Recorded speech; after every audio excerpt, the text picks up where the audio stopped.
level of hair thinning, especially right here? Is it an age thing? Is it a menopause thing? At night, my hips ache.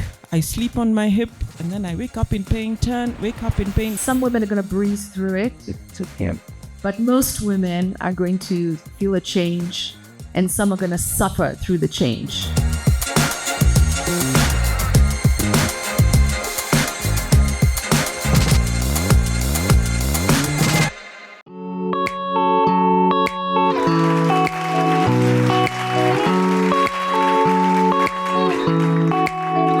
How has your personal or professional journey shaped your perspective during your menopause journey? Having this complete change of my body and then running a business, dealing with stress, and then just that feeling of I don't recognize myself. I'm going crazy. It was a lonely journey. It was very difficult.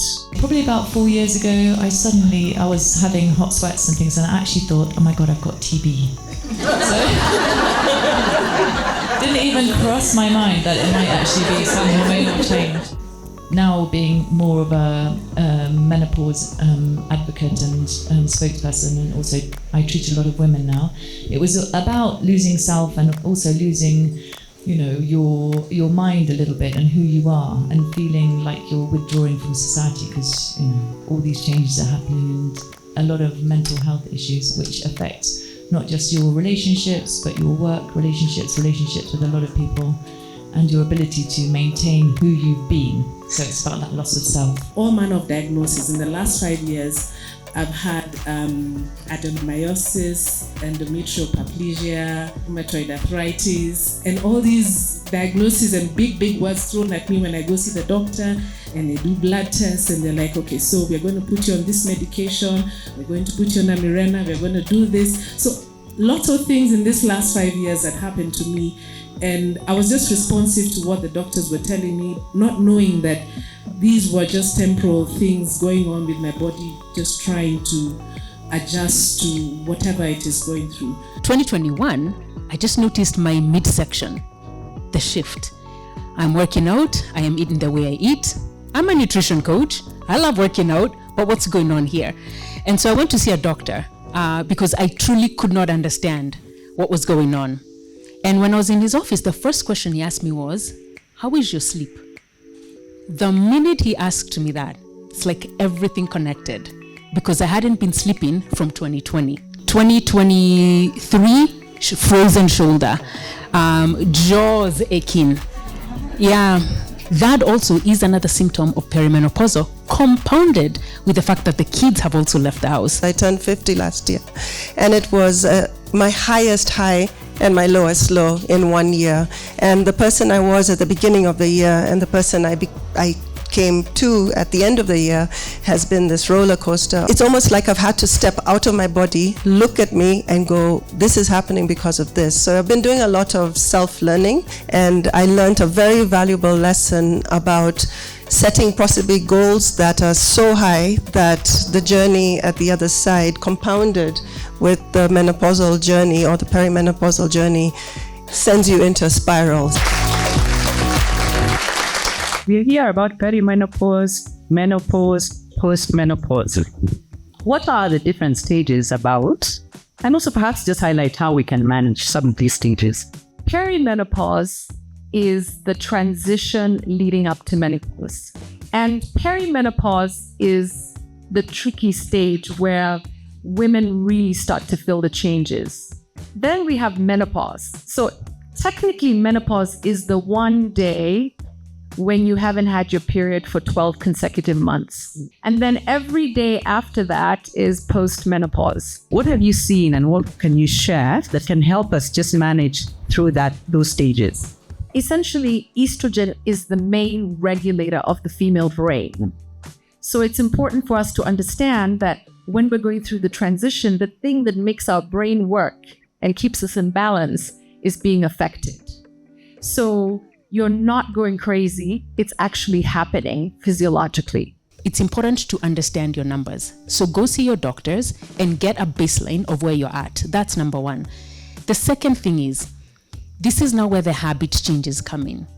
Because if for someone like me, who I'd realized my A1C levels were off, and yet I knew I don't eat that many carbohydrates. And if I do eat them, they're mostly 90%, 95%, they're wholesome carbohydrates. Notice how you metabolize those carbs, number one. And number two, if you do eat your carbohydrates, go out for a walk. Why? Because your muscles are going to help suck in that glycogen in there. Balanced diet. The first thing I'd encourage us was you're moving into this stage, focus on protein, number one.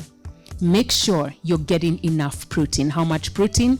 Size of your palm. So every meal. Secondly, fiber. Fiber, I want you to simply think veggies. As many plants, and even look at your plate, just think how many plants are in here, and a variety of them. So a lot of plants. Thirdly, fats. Get whole fats, your avocados, your nuts, your seeds. And just coming back to water and hydration, and then looking at how much water you're drinking, and then the salts that you're actually drinking with your water. So that balance of the two things. Just go back to being a kid. You know, you almost want to go back and have fun with the sports that you're doing. It's trying to do things a bit more socially, trying to switch up activities. So hiking and biking, mountain biking, swimming more. So just mixing it all up. When I look at the days, I start off with a good workout. It could be a run, it could be a cycle, or in the gym. I'm most likely to have a very orderly day because I've already set the tone for the day. It's my personal time, and it's holy in the sense that I'm giving myself a good start to the day. So for me, that fitness aspect of my life, I won't trade it. It becomes part and parcel of your life. What happens now is our stress resilience changes during perimenopause and menopause because our hormones are changing. Kind of like you have this great structure where all the hormones are working and then they're starting to decline. And so the structure is kind of like, a bit wobbly, right? So any kind of stress, you feel the ripple more. Just think of that visual. So stress management is huge. This sister says, I just learned that I am perimenopause. Wow, surprise. And then she says, when does it end? Getting partners and husbands to start coming for things like this is a good start. I mean, I know one of the things I say is women first have to get comfortable with it so that you know how to talk about it, and then you start bringing your partner along. And I think that would be great to do something like for partners to come and have a conversation and have a man and male and female moderators. When I mention this conversation, it's like, why are you talking about menopause? Why? I mean, to him, it's a conversation that should happen much later because it's for older people. And definitely, my wife is not menopausal. No. That means she's old. No. So I think it's something that needs to, happen more and more often until they fully understand that it's a journey we go through. And as Amina said, even up to 13, 14 years of dealing with symptoms until that last day. In terms of fasting and exercise, I would like to say, please eat before you train, depending on, there are different schools of thought around that.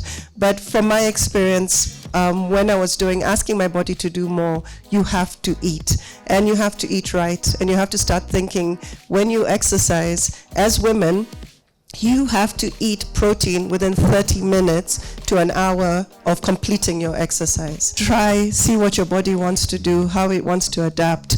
The coolest thing is there's choice, and there's all kinds of choices to explore.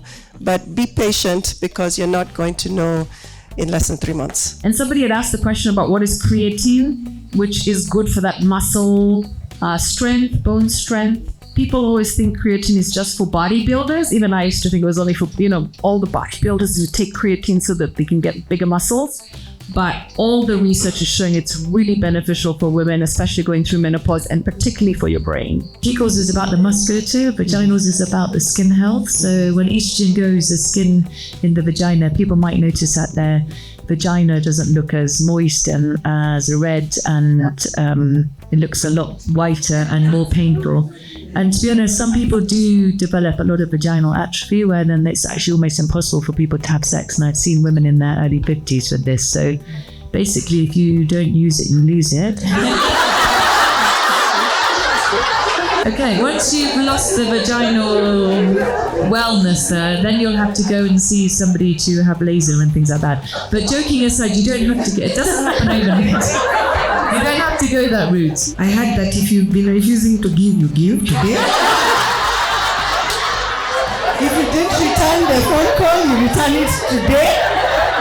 Because if you don't use it, what's gonna happen?